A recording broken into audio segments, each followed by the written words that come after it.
प्यारे बच्चों, आपका हमारे YouTube channel method two point में स्वागत है। बच्चों, सेट 7 के हम कुछ क्वेश्चन कर चुके थे। 5 क्वेश्चन हम कर चुके थे। छठे क्वेश्चन से हम इस पार्ट में, इस वीडियो में हम करेंगे, ठीक है ना। अगर आपने वो पिछले क्वेश्चन देखने हैं तो डिस्क्रिप्शन में मैंने लिंक दे दी है पार्ट फर्स्ट की, आप उसको वहाँ से देख लीजिएगा।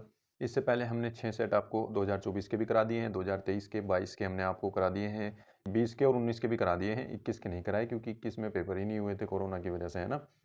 तो वो सब की लिंक जो है डिस्क्रिप्शन में आपको प्लेलिस्ट मिल जाएगी, आप उनको वहाँ से कर लीजिएगा, ठीक है बच्चों।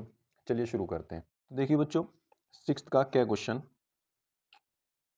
बच्चों, ये क्वेश्चन पहले भी पेपर में आ चुका है। इसको हमने आपको कहाँ कराया है, 324 EX कोड में हमने आपको कराया है, ठीक है ना। EX कोड में छठे का ख है ये, ठीक है। इसको आप वहाँ से कर लीजिएगा, लिंक डिस्क्रिप्शन में सबकी मिल जाएगी आपको। ये EX कोड जो है 2024 में ही आया हुआ है, तो आप 2024 की लिंक 2024 की प्लेलिस्ट में चले जाइए, लिंक डिस्क्रिप्शन में है, और वहाँ से आप 324 EX कोड की वीडियो देख लीजिए। 2 पार्ट होंगे, उनमें सेकेंड पार्ट में ये वीडियो आपको मिल जाएगी, ठीक है ना बच्चों। चलिए नेक्स्ट क्वेश्चन पर चलते हैं, ख क्वेश्चन पर। क्या क्वेश्चन कहता है कि यदि बिंदुओं ए बी सी डी के स्थिति सदिश क्रम से ये और ये हैं, तो रेखाएं ए बी तथा सी डी के बीच का कोण ज्ञात कीजिए। तो हम क्या करेंगे, पहले हम ये लिख देंगे कि दिया है रेखा, सॉरी, बिंदु बिंदु ए के बिंदु ए के स्थिति सदिश, बिंदु ए का स्थिति सदिश, ऐसे लिख लो, बिंदु ए का स्थिति सदिश। बिंदु ए के स्थिति सदिश को हम क्या कहेंगे, ओ ए कह देंगे, ठीक है ना। ओ ए, इसको हम ओ ए कह देंगे। तो ये क्या होगा, ये इसने दे रखा है आई cap plus J cap plus K cap, ठीक है। इसी तरीके से उसने बी का स्थिति सदिश दिया है ओ बी, वो दिया है उसने 2 I cap plus 5 J cap, ठीक है। उसके बाद उसने आपको सी बिंदु का स्थिति सदिश दिया है, वो कितना दिया है, उसने दिया है 3 I cap plus 2 J cap minus 3 के कैप, ठीक है। और डी बिंदु का उसने स्थिति सदिश दिया है आपको आई कैप माइनस 6 जे कैप और प्लस के कैप, ठीक है। ये सारे स्थिति सदिश उसने हमें दिए हैं।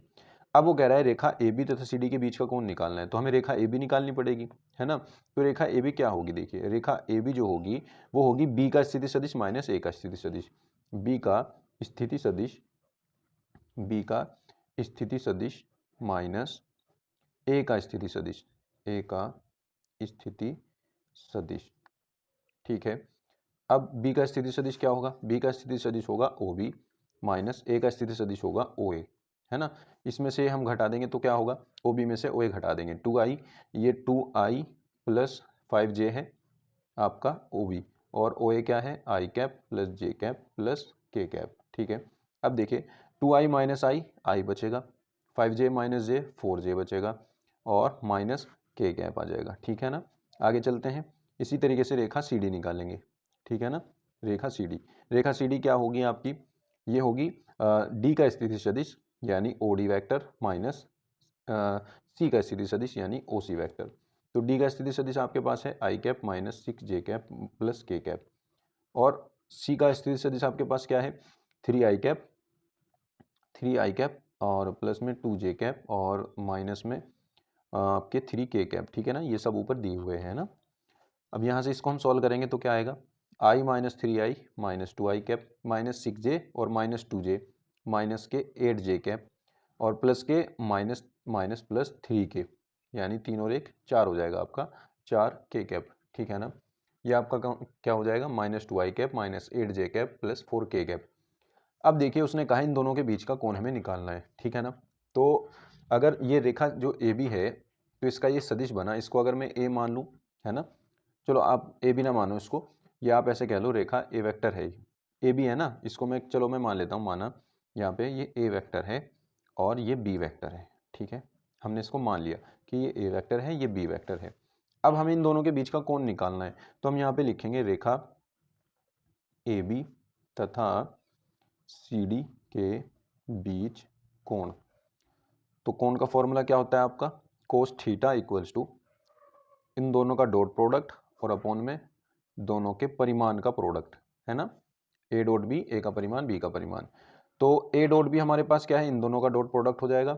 डॉट प्रोडक्ट में क्या होता है, आई के साथ मल्टीप्लाई करेंगे तो 1 आ जाएगा, तो इसके कोफिशिएंट की इसके कोफिशिएंट के साथ मल्टीप्लाई हो जाएगी, 1 इंटू माइनस 2, फिर प्लस लगा करके 4 की मल्टीप्लाई माइनस 8 में हो जाएगी, प्लस 4 इंटू माइनस 8, फिर माइनस 1 की मल्टीप्लाई प्लस 4 में हो जाएगी, प्लस -1 की मल्टीप्लाई 4 में हो गई, और अपॉन में क्या आ जाएगा, अंडर रूट ए का परिमाण है, ये ए का परिमाण निकालेंगे। परिमाण मतलब आई के इंटू में जो है उसका स्क्वायर यानी 1 का स्क्वायर प्लस 4 का स्क्वायर, और के मल्टीप्लाई में जो है उसका स्क्वायर -1 का स्क्वायर अंडर रूट।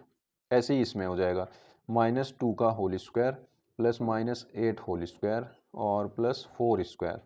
ठीक है ना। अब देखिए जब इसको हम सॉल्व करेंगे कितना हो जाएगा, -2 -32 और -4 ये आ जाएगा, और अपॉन में आ जाएगा आपका अंडर रूट 16, 17 और 18, ये आ जाएगा अंडर रूट 18, और ये आ जाएगा आपका अंडर रूट 84। ठीक है ना।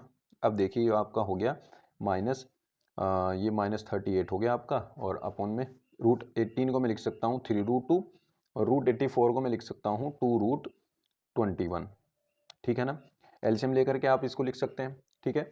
अब देखिए cos theta equals to minus, इससे अगर कैंसिल आउट हो ये यहाँ से यहाँ, तो ये बचेगा -19, तो इसको हम लिखेंगे -19 अपॉन 3 √ 21 की 2 में मल्टीप्लाई हो जाएगी, आ जाएगा 42। ठीक है।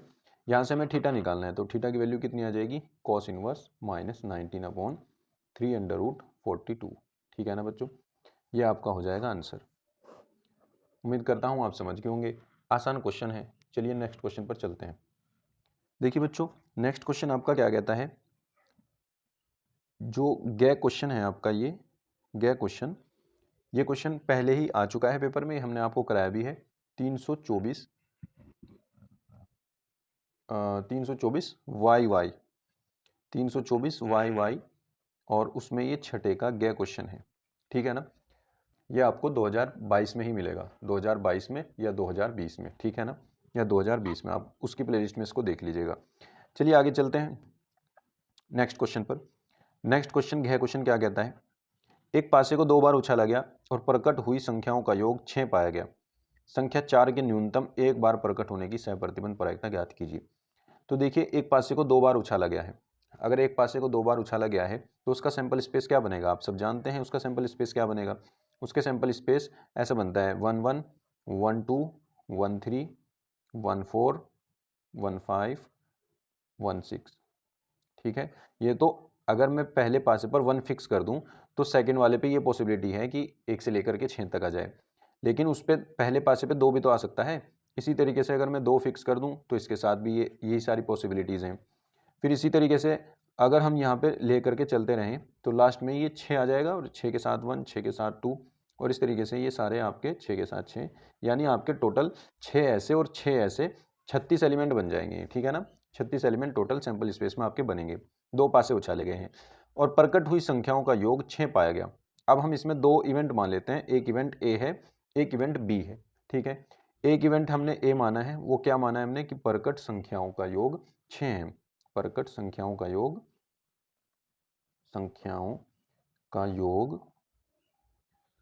6 है।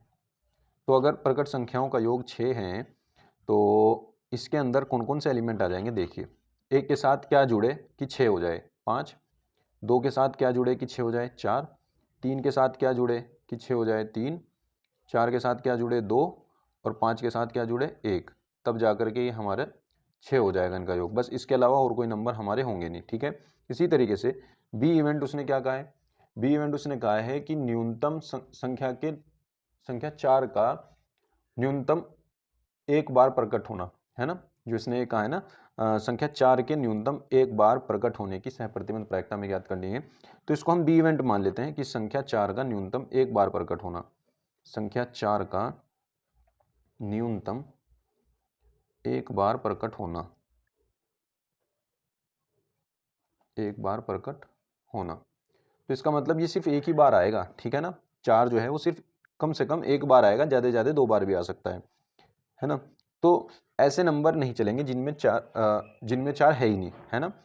सिर्फ वो चलेंगे जिनमें या तो एक बार 4 हो या दोनों बार 4 हो। तो ऐसी तो एक 4 वाली लाइन थी जिसमें सारों में ही 4 था, या फिर हर नंबर के बाद में जो लास्ट में 4 है वो नंबर आ जाएंगे सारे। जैसे अगर मैं ये लिखता हूँ आपको 1 के साथ 4 ये आ जाएगा इसमें, 2 के साथ 4 ये भी आ जाएगा इसमें, 3 के साथ 4 ये भी आ जाएगा इसमें, और 4 के साथ 4 तो मैं लिखूंगा ही, 5 के साथ 4 भी आ जाएगा, चलो 4 के साथ 4 भी लिख लीजिए, और 6 के साथ 4 आ जाएगा, ठीक है ना। ये तो आए गए। इनके अलावा और भी हैं इसमें, और कौन कौन से हैं देखिए। इनके अलावा 4 के साथ 1 आ जाए, 4 के साथ 2 आ जाए, है ना, 4 के साथ 2 आ जाए। और इसके अलावा और भी हैं देखिए। इसके अलावा ये है कि 4 के साथ 3 आ जाए, 4 के साथ 4 हम पहले ले चुके हैं, 4 के साथ 5 आ जाए, या 4 के साथ 6 आ जाए। ये सारी पॉसिबिलिटीज़ इसमें हैं। तो इसका मतलब इसमें आपके कितने एलिमेंट हो जाएंगे, number of element in B, ये आपके हो गए 3, तो ये हो गए 3, और 4 5 6 7 8 9 10 11, ये आपके 11 एलिमेंट इसमें हो गए। लेकिन हमें इससे तो कोई हमें मतलब है नहीं, ठीक है ना, इसे लिखने की ज़रूरत है नहीं। अब देखिए हम निकालते हैं A intersection B. A intersection B मतलब ए और बी में कॉमन पार्ट कौन कौन सा है। अब देखिए कॉमन एलिमेंट कौन कौन से हैं, जिनमें 4 हैं, तो एक तो ये वाला, एक ये वाला, ये दोनों ए में हैं और ये बी में भी हैं। 2 4 ये रहा इसमें, और 4 2 भी इसमें ये रहा, ठीक है ना। इनके अलावा इसमें और भी कुछ और कुछ कॉमन नहीं होगा। तो एक तो एलिमेंट आपका 4 2 इसमें कॉमन है, और एक 2 4 इसमें कॉमन है, ठीक है, दो ही एलिमेंट कॉमन है। अब हमें निकालनी है, देखिए उसने कहा है ये घटना घट चुकी, ए घटना बी की प्रायिकता हमें निकालनी है। तो जो घटना घट चुकी हो उसको तो हम नीचे लेते हैं, और जिसकी हमें प्रायिकता निकालनी है उसको ऊपर लेते हैं। सहप्रतिबंध प्रायिकता का ये तो फॉर्मूला है। अब देखिए यहाँ से क्या होगा, इसका फॉर्मूला ये कहता है कि ऊपर तो इनकी इंटरसेक्शन की प्रोबेबिलिटी ले लीजिए, और नीचे क्या हो, नीचे वाले की प्रोबेबिलिटी ले लीजिए इंटरसेक्शन वाले का। अच्छा, ये फॉर्मूला इसमें भी लग जाएगा कि number of element in A intersection B upon number of element in A, क्योंकि प्रोबेबिलिटी जब हम निकालते हैं तो ए इंटरसेक्शन बी में कितने एलिमेंट है वो ऊपर आता है, और अपॉन में टोटल एलिमेंट एस के आते हैं। इसी तरीके से ए की प्रोबेबिलिटी निकालने के लिए ए के अंदर कितने एलिमेंट है वो आएगा, और अपॉन में टोटल एस के एलिमेंट आएंगे। एस के एलिमेंट से टोटल एस के एलिमेंट यहाँ पे कट जाते हैं। तो ये फॉर्मूला ये भी सही है और ये भी सही है, किसी से भी निकाल सकते हैं, एक ही बात है वो। तो ए इंटरसेक्शन बी के अंदर कितने एलिमेंट हैं, 2 एलिमेंट हैं, और ए के अंदर कितने एलिमेंट हैं, 5 एलिमेंट हैं। ये रहे 1 2 3 4 5, ठीक है ना। तो इसके अंदर 5 एलिमेंट हैं, तो यहाँ पे 2/5 आपकी अभिष्ट प्रायिकता आ गई है, ठीक है ना बच्चों। उम्मीद करता हूँ आप समझ गए होंगे। चलिए नेक्स्ट क्वेश्चन पर चलते हैं। देखिए बच्चों, नेक्स्ट क्वेश्चन आपका लास्ट क्वेश्चन इस छठे क्वेश्चन का, ये कह रहा है कि x dy/dx plus 2y equals to X square, इसका व्यापक हल निकालना है ना। तो देखिए इसको हम ये एक, अगर आप डायरेक्ट इसको देखेंगे तो ये एक रेखिक अवकल समीकरण बन सकती है। कैसे, जब मैं इसको x से डिवाइड कर दूंगा तो ये उसकी फॉर्म बन जाएगी रेखिक अवकल समीकरण की, ठीक है ना। मैं क्या करता हूँ, x से डिवाइड कर देता हूँ पूरी इक्वेशन को, तो यहाँ भी x से डिवाइड कर दिया, x खत्म हो गया, प्लस इसके भी अपॉन में x आ जाएगा, 2/x हो गया, और इसके भी अपॉन में x आ जाएगा, तो 1x बच जाएगा, ठीक है ना। अब इसकी तुलना dy/dx plus P Y equals to Q से करने पर, ठीक है ना, तुलना करने पर, तो यहाँ से p की वैल्यू क्या आ जाएगी, p की वैल्यू आ जाएगी 2/x, और q की वैल्यू कितनी आ जाएगी, x आ जाएगी, ठीक है ना। तो सबसे पहले हम निकालते हैं इंटीग्रेटिंग फैक्टर। वो क्या होता है, e की पावर में पी डी एक्स, ठीक है, e की पावर में p की वैल्यू है 2/x और dx, ये आ जाएगा e की पावर 2 log x, 1/x का इंटीग्रल log x। अब ये 2 ऊपर पहुंच जाएगा, ये हो जाएगा log x स्क्वायर। अच्छा, यहाँ पर e होता है इसमें, और जब भी e की पावर में log बेस e हो तो इसका जो भी ये नंबर होता है यही आंसर आता है, तो ये एक्स स्क्वायर यहाँ पे आ जाएगा, ठीक है ना, ये हट जाएगा e log e। अब देखिए क्या होगा, इसके बाद इसका निकलेगा हल। हल होता है इसका y इंटू आई एफ, ये डायरेक्ट याद रखना है आपको, integration of q into I F multiply by d x plus c. देखिएगा अवकल समीकरण का हल ये होता है। तो y इंटू में आई एफ रख दीजिए, आई एफ एक्स स्क्वायर है इक्वल्स टू समाकलन q की वैल्यू रख दीजिए x, और आई एफ की वैल्यू रख दीजिए x square d x plus c. ये हो जाएगा आपका y x square equals to x cube integral plus c. ये हो जाएगा y x square equal to x4 divide by 4 plus c, ठीक है ना बच्चों। बस हम इसको यहीं पर छोड़ देंगे, ये हमारा आंसर हो जाएगा। उम्मीद करता हूँ आप समझ गए होंगे। चलिए नेक्स्ट क्वेश्चन पर चलते हैं। 7वें का क्या क्वेश्चन बच्चों, ये पहले ही हम कर चुके हैं। कहाँ पे हमने कराया है, 324 AX, ये 2023 में आया हुआ कोड है। तो आप 2023 की प्लेलिस्ट में चले जाना और वहाँ पे ये 324 AX कोड की वीडियो देख लेना, ठीक है ना। 7वें का क्या है, तो ये लगभग आपको 3rd वीडियो में मिलेगा, अगर इसकी 3 वीडियो होंगी, अगर 2 वीडियो हैं तो 2nd वाली में मिलेगा। चलिए नेक्स्ट क्वेश्चन पर चलते हैं। ख क्वेश्चन पर, ख क्वेश्चन आपको इन्वर्स निकालने के लिए कहता है। तो बच्चों ए का इन्वर्स निकालने के लिए 3 1 1 15 6 5 5 2 2। ठीक है, ये आपका ए है। अब इसका इन्वर्स आपको फाइंड करना है। तो मैं आपको इन्वर्स बिल्कुल सारा सोल्व नहीं कराऊंगा, क्योंकि अब मैं समझता हूँ या मैं उम्मीद करता हूँ कि अब तक आप जो हैं सब कुछ सीख करके आ चुके होंगे। बस आपको अनसोल्व करने में अगर किसी क्वेश्चन में प्रॉब्लम है तो मैं वो प्रॉब्लम आपको उसका सॉल्यूशन प्रोवाइड करा रहा हूँ। ठीक है ना। मैं आपको यहाँ पर नए क्वेश्चन, मतलब आप बिल्कुल ऐसा नहीं है कि आप बिल्कुल नए हैं, यहाँ पर आए हैं यहीं से सीख रहे हैं ना, ऐसा नहीं होना चाहिए। आप पहले अपना सिलेबस पूरा कंप्लीट करके और उसके बाद रिवीजन करके तब अनसोल्व पर आए आए होंगे, उसके बाद ये कर रहे होंगे। तो इन्वर्स निकालना आपको आता ही होगा। तो अब आप सिर्फ इसको, अगर गलती हो रही होगी आपकी तो इसमें मैच कर लेना। ठीक है ना। तो मैं आपको सिर्फ लिखवा रहा हूँ, ए का डिटर्मिनेंट कितना आएगा आपका, 1 आएगा, जो कि नॉट इक्वल टू 0 है। उसके बाद आप इसके सेखंडों से बना अवयव बनाएंगे, इसके सेखंड निकालेंगे सारे, उनसे अवयव बनाएंगे। तो उनसे अवयव जो बनेगा वो बी बनेगा, और उनसे जो अवयव बनेगा उसका एडजॉइंट, जब ए निकालोगे आप, इस ए का एडजॉइंट निकालोगे तो जो सेकंडों से बना अवयव है उसका परिवर्त अवयव लेना है आपको। वो क्या आएगा, 2 0 -1 -5 1 0 0 -1 3। अगर आपको प्रोसेस देखना है ए इनवर्स का तो 324 AX कोड में, इसी कोड में चले जाना, वहां पर मैंने इनवर्स करा रखा है, वहां पे देख लेना। ठीक है ना। अब एडजॉइंट ए तो यही है। अब हमें निकालना है ए इनवर्स। इसका फॉर्मूला होता है 1 determinant of A into adjoint A. ठीक है। तो 1 डिटर्मिनेंट ऑफ ए का मतलब है 1/1, क्योंकि इसकी वैल्यू 1 आई थी, और एडजॉइंट ए हमारा ये है। तो बस यही हमारा इनवर्स है। ठीक है ना। -5 1 0 0 -1 3, यही हमारा क्या हो जाएगा, इनवर्स हो जाएगा। ठीक है बच्चों, उम्मीद करता हूँ आप समझ गए होंगे। और बच्चों कुछ बच्चे कहते हैं कि आप ये जैसे ये क्वेश्चन है ये नहीं कराते, क्वेश्चन पूरा नहीं कराते, इनको पूरा करा दीजिएगा, है ना। तो बच्चों मैं आपको एक बात बताता हूँ कि इनको दोबारा दोबारा कराने में वक्त लगता है। अब वक्त लगेगा तो वीडियो लंबी होगी, जितनी वीडियो लंबी होगी उतना उसमें अपलोड होने में टाइम लगेगा, और उसको थोड़ा बहुत एडिट भी करना पड़ता है, तो थोड़ा एडिट करने में भी वक्त लगता है। तो हर हर प्रोसेस में फिर वक्त लगेगा, फिर वीडियो भी लेट ही अपलोड होगी। ठीक है ना। और उसमें टाइम भी थोड़ा वेस्ट होगा। तो इस वजह से जब मैंने एक बार करा दिया है तो मैं उसको बता देता हूँ कि ये वहाँ पर है, और आपके लिए तो आसान है ये। ठीक है ना, ढूंढना आसान है। बल्कि मैं कराऊंगा थोड़ा सा उसमें मुझे ज़्यादा दिक्कत होगी, आपको ढूंढने में इतनी दिक्कत नहीं होगी। ठीक है ना। तो बच्चों प्लीज़ आप इसको वहाँ से कर लीजिएगा। ठीक है ना। चलिए नेक्स्ट क्वेश्चन पर चलते हैं। देखिए बच्चों, नेक्स्ट क्वेश्चन आपका 8 का क्या पार्ट। ये जो इसने कहा है पी का मान ज्ञात कीजिए ताकि रेखाएं परस्पर लंब हो। ये क्वेश्चन वैसे तो आया हुआ भी है, लेकिन फिर भी इसको कर लेते हैं, आसान सही है और ज़्यादा वक्त भी नहीं लगेगा इसमें। चलो इसको कर ही लेते हैं। ठीक है ना। सबसे पहले आप लिखेंगे दी गई रेखाएं, है ना। दी गई रेखाएं क्या है, 1 - x/3 equals to 7y - 14 upon 2p और इक्वल्स टू z - 3/2। ठीक है ना। और दूसरी जो है रेखा, और दूसरी रेखा क्या है, 7 - 7x/3p इक्वल्स टू y - 5/1 और 6 - z/5। अब देखिए यहाँ से आप इसको सबसे पहले जनरल फॉर्म में बनाएंगे। जनरल फॉर्म कैसी होती है, जनरल फॉर्म होती है x - x1/a, y - y1/b और z - z1/c, है ना। ये जनरल फॉर्म है।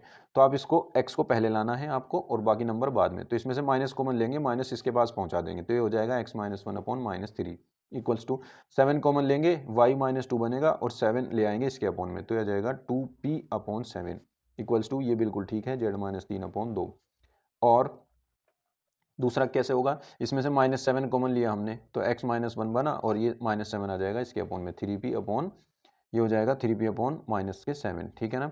और इक्वल्स टू, ये बिल्कुल सही है, y - 5/1 और ये हो जाएगा माइनस कॉमन लेके z - 6/-5। ठीक है ना। अब इनकी कंपेयर हम इससे करेंगे, x - x1/a, y - y1/b, z - z1/c। तो इन रेखाओं की तुलना यहाँ पे लिख दो, इन रेखाओं की तुलना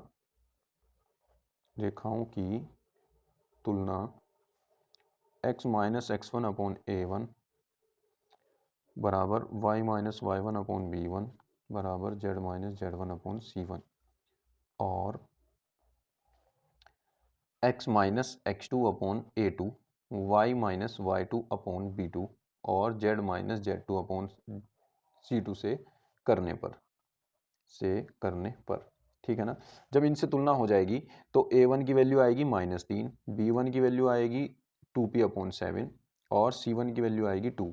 A1 नीचे है, यहाँ पे A1 नीचे है तो ये आ जाएगी -3। 2p/7 B1 की वैल्यू 2 C1 की वैल्यू। ऐसे ही A2 की वैल्यू -3p/7 और B2 की वैल्यू 1 और C2 की वैल्यू -5। ठीक है ना। अब इसने जो परस्पर लंब कहा था, चूंकि रेखाएं जो हैं आपकी, इसको मैं 1 मान लेता हूँ, इसको मैं 2 मान लेता हूँ। रेखा 1 व 2 परस्पर लंबवत हैं, रेखा 1 व 2 परस्पर लंबवत हैं, परस्पर लंबवत हैं। अतः लंबवत होने की क्या कंडीशन है? A1 A2 plus B1 B2 plus C1 C2 equals to 0 हो जाता है। तो -3 into 2p/7 plus A1 A2 है, A1 A2 है -3p/7 -3p/7 A1 A2। B1 है आपका 2p/7 into B2 plus C1 2 है और C2 आपका -5 इक्वल्स टू 0। यहाँ से आ जाएगा माइनस माइनस प्लस 3 3 9p/7, ये हो गया 2p/7 और ये माइनस के 10 उधर जाके हो गया प्लस के 10। 9 2 11p/7 इक्वल्स टू 10 और यहाँ से p की वैल्यू आ जाएगी आपकी 70/11। ठीक है ना, ये आपका हो जाएगा आंसर। ठीक है बच्चों, नेक्स्ट क्वेश्चन पर चलते हैं। इसका सेकंड पार्ट, ये अब तक फर्स्ट पार्ट चल रहा था, 6K का फर्स्ट पार्ट है ना, 6K का फर्स्ट पार्ट और ये है अब सेकंड पार्ट। दिखाइए कि बिंदु ये और ये एक समकोण त्रिभुज के शीर्ष हैं। अब हमें इस समकोण त्रिभुज के शीर्ष दिखाने हैं। बिंदु इसने क्या दिए गए हैं? दिए बिंदु हैं 2 -1 1 मान लेते हैं इनको, और ये है बी बिंदु 1 -3 और -5 और ये है तीसरा बिंदु सी 3 -4 और -4। ठीक है, अब हम क्या करेंगे, हम ए बी निकालेंगे। साइड होंगी त्रिभुज की कोई भी दो भुजाएं, देखो त्रिभुज, ये तीनों त्रिभुज के बिंदु हैं तो त्रिभुज की भुजाएं बनेगी ए बी बी सी और ए सी। ठीक है ना, तो हम त्रिभुज की भुजा बनाते हैं ए बी। ए बी क्या बनेगी? बी के स्थिति सदिश बनेगा इससे ओ बी और इससे बनेगा ए का स्थिति सदिश। तो हम क्या करेंगे, डायरेक्ट बना देंगे, हम लिखेंगे ओ बी माइनस ओ ए। ठीक है, वेक्टर नहीं, हम डायरेक्ट ये घटा देंगे इसमें से, तो 1 - 2 आई कैप लगा दो, -3 -1 -3 माइनस माइनस प्लस 1 प्लस में लगा के -3 और +1 ये हो जाएगा जे कैप, -5 और -1 मतलब घटाना है यहाँ से ये, तो ये हो जाएगा प्लस लगा के -5 और -1 जे कैप। ठीक है, तो ये हो जाएगा आपका -i कैप -2 जे कैप और -6 के कैप, ये के कैप है। ठीक है ना, ये आ जाएगा आपका। इसी तरीके से आपके पास बी सी आ जाएगा, बी सी भुजा आ जाएगी बी सी, ये बी सी भुजा है, बी सी हो जाएगी ओ सी माइनस ओ बी, है ना, ओ सी माइनस ओ बी। तो ये आपकी क्या बनेगी 2i cap minus J cap plus K cap. ठीक है, इसी तरीके से आपकी सी ए बनेगी, सी ए बना लो चाहे ए सी बना लो, तो वो क्या हो जाएगी आपकी, हो जाएगी -i cap plus 3 J cap और प्लस 5 के कैप। ठीक है, अब इनका हमें परिमाण निकालना है, परिमाण। ठीक है ना, क्योंकि हमें तो एक वैल्यू चाहिए, तो हम परिमाण इसका निकालेंगे। ये आ जाएगा √-1 का स्क्वायर माइनस प्लस -2 का स्क्वायर प्लस -6 का स्क्वायर। तो ये ओवरऑल कितना हो जाएगा, ये हो जाएगा आपका √1 + 4 + 36, ये हो जाएगा आपका 41। ठीक है, अब BC का परिमाण निकालेंगे। BC का परिमाण आपका क्या आएगा, √ ये 2 का स्क्वायर और फिर -1 का प्लस -1 का स्क्वायर और फिर +1 का स्क्वायर, कितना हो जाएगा 4 + 5 + 6, तो ये √6 आ जाएगा। इसी तरीके से सी ए आएगा, सी ए का परिमाण, सी ए कैसे निकलेगा आपका, ये आ जाएगा -1 का स्क्वायर प्लस 3 का स्क्वायर और प्लस 5 का स्क्वायर। ठीक है ना, 25 9 और 1 कितने हो गए, ये हो गए आपके 35। ठीक है ना, अब देखिए बच्चों, यहाँ से अगर ये समकोण त्रिभुज के शीर्ष हैं तो इसका मतलब है कि इन्हीं दो के स्क्वायर का सम तीसरे के स्क्वायर के बराबर आ रहा होगा, है ना। तो देखिए अगर मैं इसका स्क्वायर कर दूं और इनके स्क्वायर को जोड़ दूं तो 35 + 6 43 ही तो होगा और 43 ही आ रहा है, तो बस हो गया काम। यानी BC के परिमाण स्क्वायर प्लस CA के परिमाण का स्क्वायर इक्वल्स टू आ रहा है AB के परिमाण का स्क्वायर। ठीक है ना, अतः दिए गए बिंदु, इसका मतलब है पाइथागोरस प्रमेय क्या हो रही है आपकी, पाइथागोरस प्रमेय सेटिस्फाई हो रही है। इसका मतलब आपका ये समकोण त्रिभुज ही होगा, है ना, समकोण त्रिभुज जिसमें एक कोण 90 डिग्री का होता है, पाइथागोरस इसी में लगती है। कर्ण का स्क्वायर इक्वल टू लंब का स्क्वायर प्लस आधार स्क्वायर। अतः दिए गए बिंदु समकोण त्रिभुज के शीर्ष हैं। ठीक है ना, समकोण त्रिभुज के शीर्ष हैं, समकोण त्रिभुज के शीर्ष हैं। ठीक है ना बच्चों, उम्मीद करता हूं आप समझ गए होंगे। चलिए नेक्स्ट क्वेश्चन पर चलते हैं।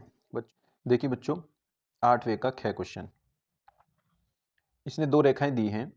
पहली रेखा L1 इसने क्या दी है, आर वेक्टर बराबर R I cap plus J cap plus lambda 2 I cap minus J cap और प्लस के कैप। और दूसरी रेखा L2 इसने दी है R vector equals to 2 I cap plus J cap minus K cap और plus mu 3 I cap minus 5 J cap और plus 2 K cap. ठीक है, ये रेखाएं इसने दी है। आप लिख देना दी गई रेखाएं ये की तुलना, इनकी तुलना हमें किससे करनी पड़ेगी, की तुलना आर वेक्टर बराबर A1 plus lambda B1 vector और r vector equals to A2 plus mu B2 vector से करने पर इनसे हम तुलना कर देंगे। ठीक है ना, तो हमारा ये तो A1 बन जाएगा, ये प्लस लैम्डा के बाद B1 है तो ये B1 बन जाएगा। तो आपका A1 वेक्टर क्या निकला, A1 वेक्टर निकला आई कैप प्लस जे कैप। इसी तरीके से B1 वेक्टर आपका क्या निकला, 2 I cap minus J cap plus K cap. ऐसे ही ये वाला A2 निकला और प्लस म्यू B2 निकला, ये B2 है। तो A2 वेक्टर क्या हो जाएगा, 2 I cap plus J cap minus K cap और B2 वेक्टर क्या हो जाएगा, 3 I cap minus 5 J cap plus 2 K cap. ठीक है ना। अब देखिए इसके बीच में हमें न्यूनतम दूरी निकालनी है। अब न्यूनतम दूरी निकालने का एक क्वेश्चन आपका जरूर आएगा पेपर में। ठीक है, न्यूनतम दूरी निकालने का फॉर्मूला ये है आपका D equals to mod A2 minus A1 dot B1 cross B2 upon B1 cross B2 का परिमाण। ठीक है ना, ये आपका इसका फॉर्मूला है। अब देखो इसमें कितनी जरूरत है हमें, A2 माइनस A1 की, B1 क्रॉस B2 की। तो हम A2 माइनस A1 निकाल लेते हैं। A2 माइनस A1 क्या होगा, A2 में से A1 घटा दो, 2 I cap minus I cap बचेगा, जे कैप माइनस जे कैप 0 जे कैप हो जाएगा प्लस 0 जे कैप माइनस के कैप, उधर कुछ नहीं है तो माइनस के कैप ही आएगा। ठीक है ना, ये तो हो गया आपका A2 माइनस A1। अब B1 क्रॉस B2 भी आपको निकालना है। B1 क्रॉस B2 कैसे निकलेगा, आई कैप जे कैप के कैप। B1 के जो मल्टीपल्स हैं वो पहले रो में लिख दो। B1 के मल्टीपल्स क्या हैं, 2 माइनस 1 और 1, तो 2 माइनस 1 और 1। B2 के मल्टीपल्स 3 माइनस 5 और 2, ये हो जाएगा 3 माइनस 5 और 2। ठीक है ना, ये हो जाएगा। तो यहाँ से इसको सॉल्व करेंगे तो ये आएगा आई कैप की रो कॉलम छोड़ दो, 2 एकम 2 minus 2 minus minus plus 5, minus 2 plus 5 3 आ गया। ठीक है ना, अगला क्या आएगा, अगला आपका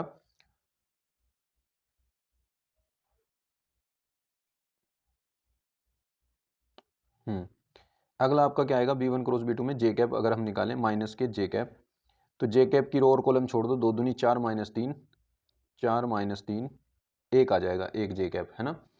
फिर प्लस में आएगा आपका के कैप, ये रो कॉलम, ये रो ये कॉलम छोड़ दो, माइनस 5 दूनी 10 प्लस 3 माइनस 10 प्लस 3, तो माइनस के 7 आ जाएगा। ठीक है ना, तो ये आपका ओवरऑल आ गया 3 I cap minus 1 J cap minus 7 के कैप। ठीक है ना, ये आपका B1 क्रॉस B2 बन गया। अगर B1 क्रॉस B2 का मुझे परिमाण निकालना हो तो कैसे निकलेगा, 3 का स्क्वायर 9, जे के इंटू में 1 है, 1 माइनस 1 का स्क्वायर 1 माइनस 7 का स्क्वायर 49, तो ये कितना हो गया, ये हो गया आपका 59 है ना। हाँ, तो अब हम दूरी के फॉर्मूले में इसमें रख देते हैं सारी वैल्यूज़। तो D बराबर न्यूनतम दूरी आपकी क्या होगी, मोड A2 माइनस A1, ये तो है आपका आई कैप प्लस 0 जे कैप माइनस के कैप और डॉट में B1 क्रॉस B2 ये है 3 I cap minus J cap minus 7 के cap upon B1 cross B2 का परिमाण कितना है, √59। ठीक है, थोड़ा सा सॉल्व कर दो। आई डॉट आई मतलब 3 इंटू 1, 3 एकम 3 आ गया, माइनस ये 0, फिर माइनस माइनस प्लस 7 1 जा 7 अपॉन √59, 7 और 3 10, ये आ गया आपका 10/√59। दोनों तो पॉजिटिव ही है ना, तो इसका मतलब D इक्वल्स टू 10/√59 आ जाएगा। और ये आपका मात्रक है, क्योंकि ये दूरी है तो इसका मात्रक जो भी हो मात्रक लिख दो, मतलब आपको मात्रक ही लिखना है। ठीक है ना, क्योंकि यूनिट इसने कुछ दे नहीं रखी तो आपको मात्रक ही लिखना है। ठीक है, ये आपका आंसर हो जाएगा। चलिए नेक्स्ट क्वेश्चन पर चलते हैं। देखिए बच्चों, 9th का क्या क्वेश्चन, ये कह रहा है कि समाकलन x square plus x plus one upon x plus two और x square plus one d x, इसको सॉल्व कीजिए। ठीक है ना। अब देखिए, इस क्वेश्चन को हम आंशिक भिन्न से करेंगे। ठीक है ना, क्योंकि इसके कोई फैक्टर नहीं बनने जिससे ये कट जाए, कोई इनमें से कोई फैक्टर ऐसा कुछ नहीं है। ठीक है ना, ना ऊपर की डिग्री नीचे की डिग्री से ज़्यादा है जिससे मैं डिवाइड करता है इसको, है ना। तो अब डायरेक्ट मैं आंशिक भिन्न लगाऊंगा इसमें। आंशिक भिन्न कैसे, x square plus x plus one upon x plus two और एक्स स्क्वायर प्लस वन, इसको हम लिख सकते हैं A upon x plus two plus, क्योंकि ये क्वाड्रेटिक है इसलिए ऊपर बी एक्स प्लस सी आएगा और अपॉन में आ जाएगा एक्स स्क्वायर प्लस वन। ठीक है, यहाँ से जब हम एलसीएम लेंगे तो एक्स स्क्वायर प्लस वन इसके इंटू में आ जाएगा और बी एक्स प्लस सी इसके इंटू में चला जाएगा एक्स प्लस टू और अपॉन में आ जाएगा आपके x plus to X square plus one और इधर भी आपका x square plus x plus one upon x plus two और एक्स स्क्वायर प्लस वन। नीचे के फैक्टर ये कट गए तो आपका ये बचेगा X square plus x plus one equals to A multiply by X square plus one plus B X plus C multiply by X plus two. ठीक है, अब देखिए इसको मैं अगर इक्वेशन बना दूं कुछ भी, मान लो 1 बना दी मैंने, अब मुझे यहाँ से ए बी सी की वैल्यू निकालनी है। ठीक है ना, अब चाहे तो आप कोफिशिएंट कंपेयर करके निकाल लो, इधर भी क्वाड्रेटिक इक्वेशन बना लो ऐसी जैसी ये है और उनके कोफिशिएंट को, एक्स स्क्वायर का कोफिशिएंट जो इधर है उनको कंपेयर कर लो, एक बार रख के ए बी सी की वैल्यू निकाल दो, ऐसे भी कर सकते हैं। या फिर आप ऐसे एक्स की वैल्यू पुट अप करके भी कर सकते हैं। जैसे मैं एक्स की वैल्यू अगर -2 पुट कर दूँ तो ये जीरो हो जाएगा, जीरो के इंटू में ये सारा जीरो, यहाँ से ए की वैल्यू निकल जाएगी। तो हम क्या करते हैं, पुट करते हैं एक्स की वैल्यू -2 इन 1 इक्वेशन 1 में। ठीक है ना, तो यहाँ पे आ जाएगा -2 का स्क्वायर 4, -2 यहाँ पे आ जाएगा और +1 यहाँ पे आ जाएगा, इक्वल्स टू ए इंटू -2 का स्क्वायर 4 + 1 प्लस यहाँ पे -2 रखूंगा तो ये सारा हो जाएगा 0। ठीक है ना, 4 और 1 5 में से 2 गए, 3 बचे और इक्वल्स टू 4 और 1 5, ए की वैल्यू कितनी आ गई 5, यानी ए की वैल्यू आ गई आपके पास 3/5। ठीक है ना, 3/5 ए की वैल्यू आ चुकी है। अब हमें क्या करना है, अब x की ऐसी कोई वैल्यू नहीं है जो a को 0 कर दे, है ना। तो हम क्या करते हैं, x की वैल्यू कुछ दूसरी वैल्यू पुट अप करते हैं। मान लो x की वैल्यू हमने 0 पुट कर दी, पुट x इक्वल्स टू 0 इन 1, तो दोबारा से 0 पुट करो दोनों साइड में, x की वैल्यू 0 कर दिया, इधर तो 0 + 0 + 1, तो 0 + 0 + 1 आएगा और इक्वल्स टू में a की वैल्यू 3/5 है, रख दी, और एक्स स्क्वायर की वैल्यू तो 0 थी, 0 + 1 प्लस ये तो 0 हो जाएगा पूरा, है ना, यहाँ पे c बचेगा बस, 0 + c और यहाँ पे 0 + 2, 0 + 2, तो आपका ये क्या आ जाएगा 1 इक्वल्स टू 3/5 प्लस c इंटू 2, है ना। ये इधर चला जाएगा तो यहाँ से बनेगा 1 - 3/5 इक्वल्स टू 2c, और यहाँ से अगर मैं निकालना चाहूँ ये आएगा 2c इक्वल्स टू 5 में से 3 गए 2, 2/5 और 2 से 2 कट गया तो c की वैल्यू आ गई 1/5। ठीक है, ये c की वैल्यू आ गई, a की वैल्यू आ गई, c की वैल्यू आ गई। अब कोई छोटी सी वैल्यू पुट करके इसमें से निकाल लो, तो आप क्या करो, अब की बार 1 पुट कर लो, put x equals to 1 in equation 1, तो इधर पुट करेंगे 1 + 1 + 1 आएगा और फिर a की वैल्यू रख देंगे 3/5 इंटू में 1 + 1 रहेगा, प्लस b की वैल्यू तो हमें फाइंड ही करनी है x की वैल्यू 1 रख देंगे, b इंटू 1 1 ही रहेगा, प्लस c की वैल्यू 1/5 रख दी और x की वैल्यू 1 + 2 तो कितना हो जाएगा 3 और ये कितना हो जाएगा 2, 3 दूनी 6, ये 6/5 इधर आ गया, माइनस हो गया, इक्वल्स टू ये आपका बचेगा 5b + 1, 5b + 1 अपॉन 5 और मल्टीप्लाई में आ जाएगा आपका ये 3।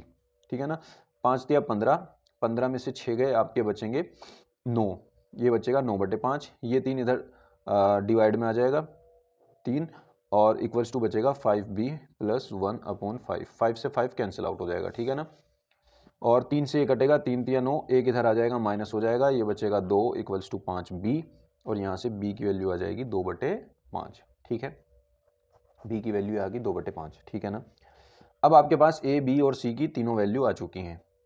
अब हम क्या निकालने जा रहे हैं, अब हम डायरेक्ट इंटीग्रेशन निकालते हैं। देखिए यहाँ पर हमें क्या करना है, a, b, c की वैल्यू यहाँ रखेंगे और इसका इंटीग्रेशन कर देंगे। ठीक है ना, तो हम क्या करेंगे, ये था हमारे पास x² + x + 1 upon x + 1 multiply by x² + 1 dx, ये था, इसको हमने लिख लिया था a अपॉन x + 1, a की वैल्यू है अपने पास 3/5, तो 3/5 अपॉन x + 1 प्लस बी की वैल्यू अपने पास 2/5 इंटू में एक्स प्लस सी की वैल्यू है अपने पास 1/5 अपॉन में है अपने पास एक्स स्क्वायर प्लस 1 और ये आ जाएगा आपका यहाँ पे पूरे का dx। ठीक है, दोनों का अलग अलग इंटीग्रेशन कर देंगे, 3/5 तो बाहर आ गया, इंटीग्रेशन 1/x+1 dx आएगा प्लस यहाँ पे जब इसका हम करेंगे ये हो जाएगा आपका 2/5 बाहर आ गया, integration of x upon x square plus 1 dx plus 1 upon बाहर और 1/x स्क्वायर प्लस 1 dx ये बचेगा। ठीक है ना, इस 2 को भी अगर मैं अंदर दे दूं, यहाँ को ना दे करके यहाँ दे दूं तो इसको टी मानेंगे, पूरा डिफरेंशिएशन ऊपर रखा है तो देखिए क्या हो जाएगा 3/5 डायरेक्ट होगा इसका तो log x+1 है ना प्लस 1/5 अगर मैं इसको टी मान लूँ तो पूरा 2x dx उसका डिफरेंशिएशन ऊपर रखा है। तो जब भी ऐसा कोई फंक्शन आपको मिले कि नीचे फंक्शन और ऊपर उसका डिफरेंशिएशन रखा हो तो डायरेक्ट आप log इंटू फंक्शन रख दो। फंक्शन क्या है x square plus 1 plus 1/5 log multiply में नहीं लॉग के अंदर एक्स स्क्वायर प्लस 1 रख दो और 1/x स्क्वायर प्लस 1 का हो जाएगा आपका tan इनवर्स x प्लस सी आ जाएगा और ये आपका हो जाएगा आंसर। ठीक है ना बच्चों, उम्मीद करता हूँ आप समझ गए होंगे। नेक्स्ट क्वेश्चन आपका 9th का ख क्वेश्चन, ये हम आपको पहले करा चुके हैं 324 AX कोड में।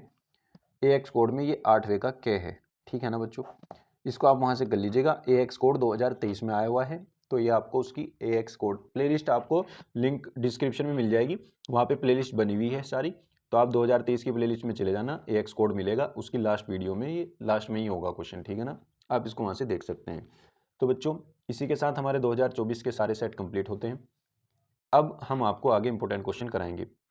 अगर आपको कुछ किसी भी टॉपिक पर वीडियो बनवानी हो तो आप कमेंट में मुझे बताइए कि इस टॉपिक पर वीडियो बनाइए जिसमें आपको ज़्यादा डाउट हो, ज़्यादा प्रॉब्लम हो। ठीक है ना, तो उस पर मैं आपको वीडियो बना दूंगा। ठीक है बच्चों, आप जो भी मुझसे पूछना चाहते हैं कमेंट में पूछ लीजिएगा या आप मुझे ईमेल भी कर सकते हैं और अपना कुछ फीडबैक देना चाहें आप वहाँ पर दे सकते हैं। ठीक है ना बच्चों, अगर वीडियो अच्छी लगी हो तो लाइक कीजिए, अपने दोस्तों में शेयर कीजिए और चैनल को सब्सक्राइब कर लीजिए। Thank you.